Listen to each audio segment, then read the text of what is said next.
Now, believe it or not, I haven't even got too much experience to do a whole rear axle of no experience. I haven't even watched a video. There's no videos on this. How to remove the rear axle.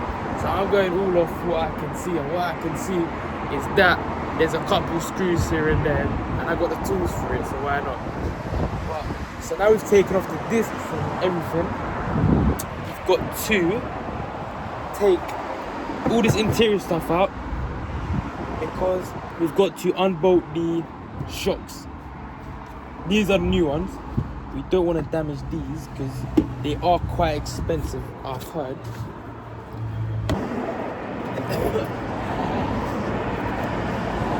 This is looking kind of rough, I'll be honest. I don't know if I'll replace this or not. Depends how expensive it is. I'm not gonna lie, this has been here. So all I've done is just put a load of out. I've put all the spare parts in the boot, and now I've got to take it all out. Why is there rope in it? Why is there cloth in it? I don't know what Mercedes have done, but they've messed up with this tray for the boot, because it shouldn't take you more than a minute to take it out, but it's clearly taken me a hot second to understand how to even pull it out. And it's not great, very time consuming, and it's just annoying when all you want to do is just pull out the tray. Like, what? Mercedes, you need to fix this. So to take the trims off, we've got to remove these bolts. There's one there, one there. I'm not too sure as to how I'm meant to take this off. Oh wait, I see it. There's 2 bolts there as well. So we'll get to taking the bolts off now. A lot of these things are a T45. So in case you're doing a job like this, or you've got interior pieces or anything talks, always try a T45 first, because it most likely is a T45. If not, try anything else. This one might not be a T45. I think it's a T50. After a long day's work, we finally, look at our hands, bro. We've finally taken the discs off. We just replicated what we did to the other side on this side as well, and this is what it looks like at the moment. There's the caliper and brake disc, and because I didn't want to take the calipers off fully, because this brake line, if I take it off, I'll need to bleed the whole system and then put new brake fluid in, it's just a whole hassle that I don't need. All I did was just take it off, leave it here, and take the electric handbrake wire off and put that to the side, because it connects to this across and it blocks us off from here. So I took it off, and now it's time to take the shocks off, these shock absorbers. So I've got 2 bolts, and there's a little bracket here. That's probably the easiest part. Is a bolt missing? No, that's normal. But that's probably the easiest part. The shocks, I'm gonna try and get them off now. Somehow, I've got to take it off. It's got 2, look, these are the new shocks right here. It's got 2 screws, and they're located somewhere in there and in there. So I'm gonna rip out not rip out, because that would mean that I can't use it again. I'm gonna carefully take these out, and I'm gonna wash my hands first, because if I do it like this, all the interior is gonna get dirty and rusty. So I'm gonna wash my hands and then get to working on the shocks.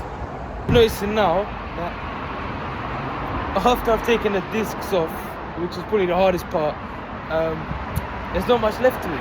It's just the shocks and the brackets that are there, and I can take that off, put this one on. As I said, always try to get screws back, because I've currently lost one, and I've just taken off now. Got 2 more of those clips.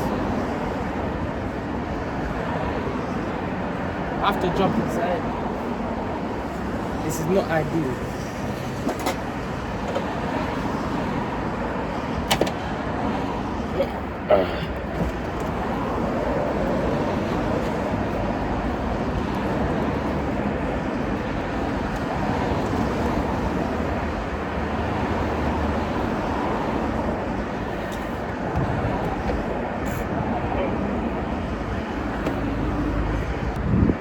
could have just came in from there. And now I'm here in the boost. Like an idiot. So currently, this is doing up all that. And the reason for that, at least the reason I think it is it has a spring right here, if you can see. That's a spring. And this side, the spring is not attached. So I thought I needed a tool to pull the spring back into place, because mainly I didn't want the spring to come and blow up in my face if I drag it. But obviously I got the brute strength just to pull the spring right into its socket, and the issue was resolved. It works. Yo, it works. It works now. Yo, I fixed the issue. Fixed it, bro. Yo, that's the easiest fix of my life. Wallahi, that's the easiest fix. Yo, it works. Oh, now it don't stay closed. I think the reason they took that off was so it stays closed. I think the insurance company done that. That's smart thinking. But at least I know I don't need a new tailgate or whatever. So I've got to take the spring back off so the boot does close, because the hybrid battery and everything's going to get wet as it's raining. But I'm going to get hit with a nasty surprise. Fuck.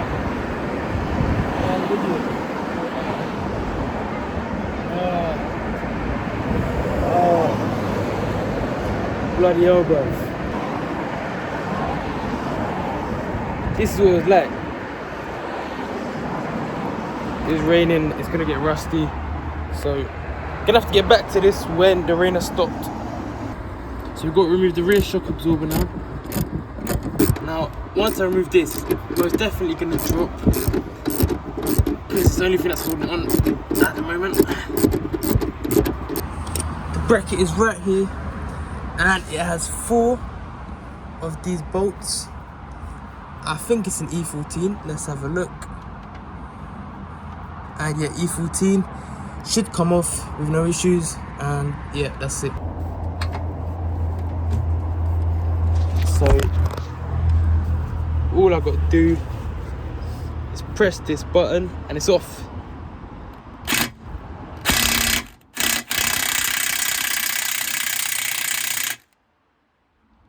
Maybe it's this side. Yes, I think it's off.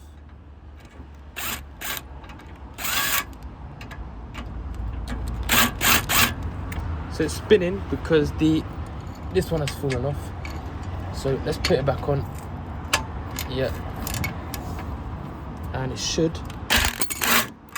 Okay, so I need 4 hands at the moment. I need 4 bloody hands. Let's leave it there.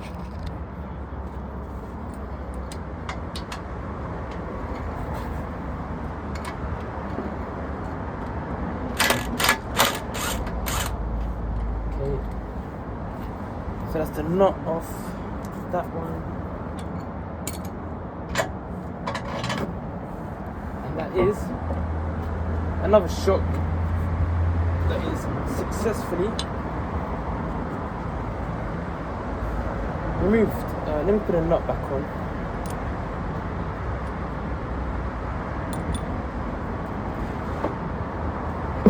Yeah. Pretty good shocks, to be fair. They don't look too bent, but I've got new ones anyway. It doesn't look bent, but yeah. So now we've got to try to take this complete rear axle out of the car by ourselves. It's not too heavy, as you can see. I just don't want to damage anything while taking it out. That's the main problem that I have. That's the predicament I am in at the moment. Should be alright though, if I'm honest. Yeah, I suggest we get to it. This is what we go gym for. Go gym for moments like this. Oh, we've got to take this side out as well. So what I have to do is move both these wheels, and then it's on the floor. Then I can just pull it out. With this one I have to be a bit more careful putting it in, because I am using it. I don't want to damage it, but this one is already bloody gone, so I'm gonna have to take this out. I don't care if I damage it, I just have to make sure that this one doesn't get damaged. So let's get to it. So just before I take out the rear axle, gonna have a little water break. It's well needed after this, and I think it was a hot day, can't remember, but nevertheless the job's gonna get done even if it's raining. And just taking out all the stuff in front of it, I've got the AMG wheel propping up the rear axle, and if you just look at it now, well, it's safe to say that this wheel is gone. I won't be needing it, and it can't get repaired. It's not possible. you're about to see some pure brute strength as I pull out this rear axle. I mean, you can't imagine anyone else doing this. I'm the only person that can do this. So let's have a look at what we're gonna do now. So I've got a really good idea of what I'm going to do. I'm going to lift that rear axle up, put it on the wheel, and then once on the wheel, just push it through and get it all in place.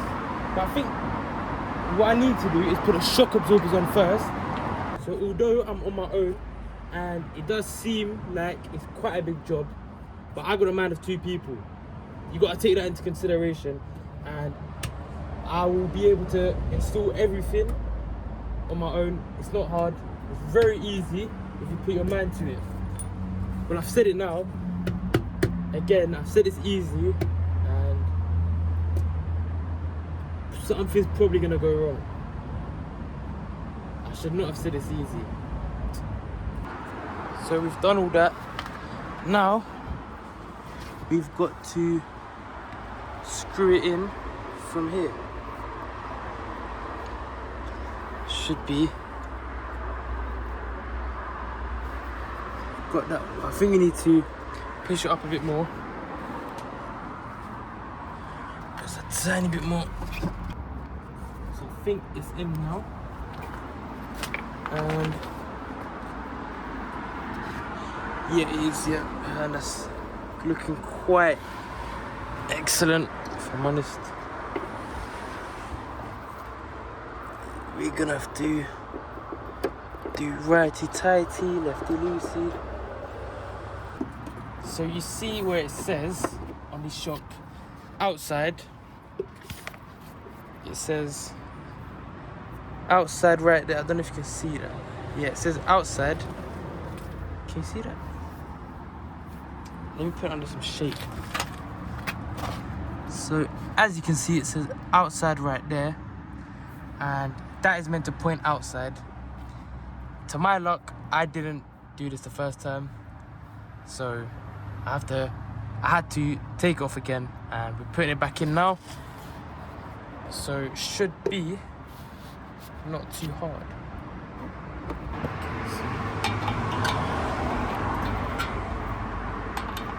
This is the great thing about leaving the bolts in where they work, because you don't have to look around for it. It's all just ready for you to put in. Okay, so we've got the wires all sorted out, kind of. Leave that there for now. Let's get to fitting the brake caliper and disc. Phone. I'd rather sacrifice my phone than this caliper, to be honest. I don't know how much the caliper costs, but it can't be as much as the phone. It's got to be much more than the phone, so... Actually, no, it's probably cheaper to drop this, but all the wires, no, brake fluid. I'd rather not, mate. We've kind of got it on lock. We've kind of put the brake disc on. Just got to tighten everything up, and obviously it's not an easy job, and it's certainly not felt like it, but nevertheless, job's got to get done. You can't see anything anyway, so I'm going to skip to the good part, and you're going to see all these fitted with the wheels fitted, and you'll be absolutely proud of me for being able to do this job with no experience. And yeah, so let's when I click, as soon as I click, the wheels are going to be on. And just like that, the job is complete. We've got fully functioning CLA. And if you come around this side, the job is complete. It's an absolute beauty. I didn't do the bodywork myself as to why I haven't documented it. But what we've done so far was a very big part of the project. And I can't thank you enough for staying here. Make sure you like, follow. And if you want to see more projects, if you want to see me even review this car, let me know in the comments. And let's see you in the next one.